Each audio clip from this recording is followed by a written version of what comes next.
దైవ మర్మములు జూలై 26. సహోదరుడు భక్త సింగ్ గారి అనుభవంలో దేవుడు ఆయనకు బయలుపరిచిన మర్మములను అనుదినము పంచుకొనుట. నేను వారితో చేయు నిబంధన ఇది, నీ మీదనున్న నా ఆత్మను నేను నీ నోట నుంచిన మాటలను నీ నోట నుండి, నీ పిల్లల నోట నుండి, నీ పిల్లల పిల్లల నోట నుండి ఈ కాలము మొదలుకొని ఎల్లప్పుడూ తొలగిపోవు అని యెహోవా సెలవిచ్చుచున్నాడు. యెషయా 59:21. 33వ శిఖరము. ప్రభువు మనకి ఇచ్చినవన్నీ శాశ్వత కాలమునకు ఘనమై మనవై ఉండును. మన యొద్ద నుండి ఆయన వాటిని మరెన్నటికీ తీసివేయడు. మనము తప్పిపోయినప్పుడు మనల్ని గద్దించి శిక్షించినను మనకిచ్చిన వాటిని ఆయన తిరిగి తీసుకొనడు.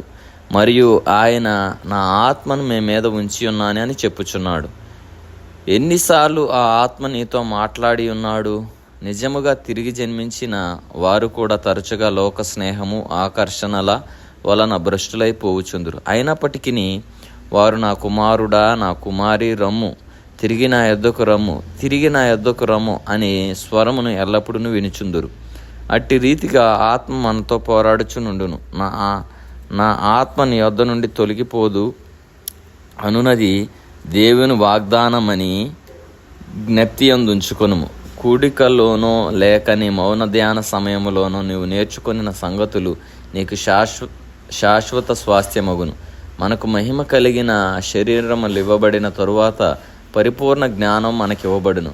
మనము ప్రభువును ముఖాముఖిగా చూచినప్పుడు మన మెరుగబడిన రీతిగానే మనము కూడా ఆయనను ఎరుగుదుము. 1 కొరింథీ 13:12. ఆ పరిపూర్ణ జ్ఞానము ద్వారా పరలోకమందంతటను ఏవేవి సంభవించుచున్నదో గ్రహించగలుగుదాం. అయితే ఈ భూమి మీద నున్నంత కాలము మన జ్ఞానము అసంపూర్ణముగానే ఉండును.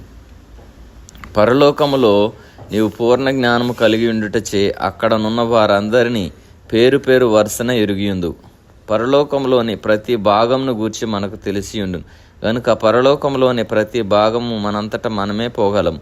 దారి కనుగొనుటెట్లు అను ప్రశ్నే కలుగదు. శ్రమ పరీక్షల ద్వారా దేనినైతే నీవే లోకంలో నేర్చుకొనుచున్నావే అవివే పరలోకమందలో పరిచర్యకే నిన్ను సిద్ధపరచును.